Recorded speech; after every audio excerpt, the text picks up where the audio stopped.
Praise the Lord. ஆண்டவராக இயேசு கிறிஸ்து நாமத்திலே உங்களை வாழ்த்துகிறேன். உபவாகம் 1ஆம் அதிகாரம் 11ஆம் வசனம்.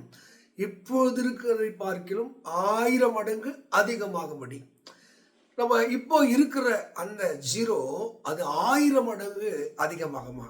அறிவு, திறமை, பொருளாதாரம், மேன்மை, பேர், புகழ் எல்லாவற்றையும் நீங்கள் தெய்வத்தை நம்பும் பொழுது, அவரை விசுவாசிக்கும் பொழுது, அவரை அவரை சார்ந்து வாழும்போது அதை 1000 மடங்காக அவர் அதிகரிப்பதாக வாக்கு பண்ணுகிறார். பரிசுத்த வேதத்திலே பல மக்கள், நீங்கள் ஆதியாக புத்தகத்தில் 26ஆம் அதிகாரத்தில் நீங்கள் 12 வாசிக்கும் போது ஈசாக்கு ஒரு ப்ராமிஸ் பண்ணுறார், இந்த தேசத்தில் இரு, நான் உன்னை ஆசீர்வதிப்பேன்.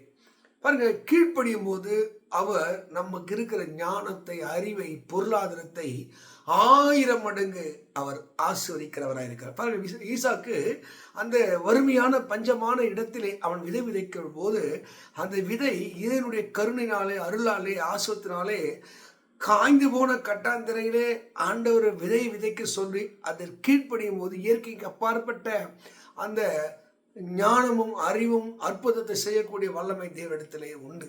நீங்கள் ட்ரை பண்ணி பாருங்க. அறிவு இல்லையா, திறமை இல்லையா, ஒரு வேலையை செய்ய முடியலையா, தேவனே உங்களுடைய வார்த்தையின்படியே நான் கீழ்ப்படுகிறேன் சொல்லி பாருங்களேன். அங்கே பன்மடங்கு, அது 1000 மடங்கு, 100 மடங்கு அது வளரக்கூடிய நன்மையாக மாறுகிறது. நீங்கள் ஆண்டவருக்கு நீங்கள் பிரியமாக மாறி பாருங்களேன், அவரை பிரியமாக மாறி பாருங்களேன். நீங்கள் ஆதியாக புத்தகத்தில் 43-34 படிக்கும்போது அங்கே இப்படி இருக்கும். யோசேப்பு என்ன செய்வான், தன் சகோதரன் மேலே பிரிய வைத்தபடினாலே எல்லாருக்கும் ஒவ்வொரு மடங்குனா அவனுக்கு 5 மடங்கு. நீங்கள் தேவன் உங்கள் மேலே பிரிய வச்சுட்டாரு, உங்களை நேசிக்க நினச்சிட்டாரு, உங்களை உயர்த்த நினச்சிட்டாருன்னா உங்கள் ஃபினான்ஷியல், உங்களுடைய பொருளாதாரம், உங்களுக்கு இருக்கிற நிலை, அறிவு, வளர்ச்சி அது 5 மடங்காக அது அதிகரித்து கொண்டிருக்கு. அதனால தான் இப்போது இருக்கிறதை பார்க்கிறோம், உன் தேவனாகிய கர்த்தர் உங்களை 1000 மடங்கு. மக்களே, நீங்கள் இதுவரைக்கும் இல்லாத ஒரு கனத்தையும் மேன்மையும் அடைவதற்கு அவர்களை அழைக்கிறார். அவர் மேலே நீங்கள் பிரியமாய் இருக்கும்போது அவர் பிரியப்படுகிறபடி இந்த யோசேப்பு தன் தம்பியாக அந்த பெஞ்சமின் கடைசியாக அவன் மேலே வைத்த அந்த பிரியம் எல்லாரை பார்க்கிலும் அவன் 5 மடங்கை அதிகரித்ததாக வேதத்தில் வாசிக்கிறோம். அதுதான் நம்முடைய தேவனுடைய ஞானம், அதுதான் தேவனுடைய கிருபை. உங்களை இப்போது இருக்கிறதை பார்க்கிறோம் 1000 மடங்கு ஆசீர்வாதத்தை கொடுப்பதற்கு தேவன் வல்லவராக இருக்கிறார். நீங்கள் தானியேல் 1:20 பார்த்தீங்கன்னா, இந்த தானியேலுக்கும் மற்றவங்களுக்கும் 10 மடங்கு அவன் சாமர்த்தியவனோட இருந்தானா. அறிவு ஞானத்தை அடுத்த விஷயத்தில் நீங்கள் எப்படி இருப்பீங்க? படிக்கிற பிள்ளையா, காலேஜ் போகிற பிள்ளையா, இல்லை வேலை செய்கிற ஆளா, கம்பெனியில், எதுக்கு வருத்தப்படாதீங்க. கர்த்தர் நீங்கள் இப்போது இருக்கிறதை பார்க்கிறோம் 10 மடங்கு டேலண்டட், 10 மடங்கு திறமை, 10 மடங்கு அறிவு, 10 மடங்கு புத்தியை உங்களுக்கு தருவார்.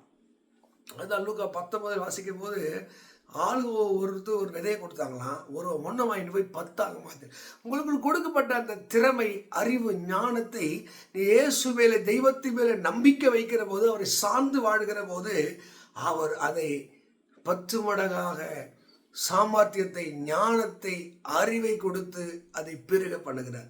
மக்களே, நீங்கள் எந்த நிலைமையாக இருந்தாலும், நீங்கள் ஜீரோவில் வாழ்க்கை ஆரம்பிச்சிங்களா, உங்கள் நம்பிக்கை ஏசப்பா மேலே இருக்கட்டும், உன்னை படைத்த இறைவன் மேலே இருக்கட்டும், உன் பாவத்தை மன்னிக்கிறமே இருக்கட்டும், உன்னை கை தூக்கி விடுகிற மேலே உன் நம்பிக்கை இருக்கும் என்றால் உன்னை அவர் 1000 மடங்கு தான் சொன்னபடியே அவர் ஆசீர்வதிப்பார். ஈசாக்கை 100 மடங்கு ஆசீர்வதித்தவர், பெஞ்சமினை 5 மடங்கு ஆசீர்வதித்தவர், தானியேலை 10 மடங்கு ஆசீர்வதித்தவர், உன்னையும் பன்மடங்கு ஆசீர்வதித்து உன்னை உயர்த்துவதற்கு அவர் வல்லமை படைத்தவராக இருக்கிறார். இந்த உபாகம் 1:11 வசனத்தின்படி கர்த்தர் நீங்கள் விரும்புகிறபடி அவர் பல மடங்கு உங்களை உயர்த்தி ஆசீர்வதிப்பாராக. God bless you. God bless you.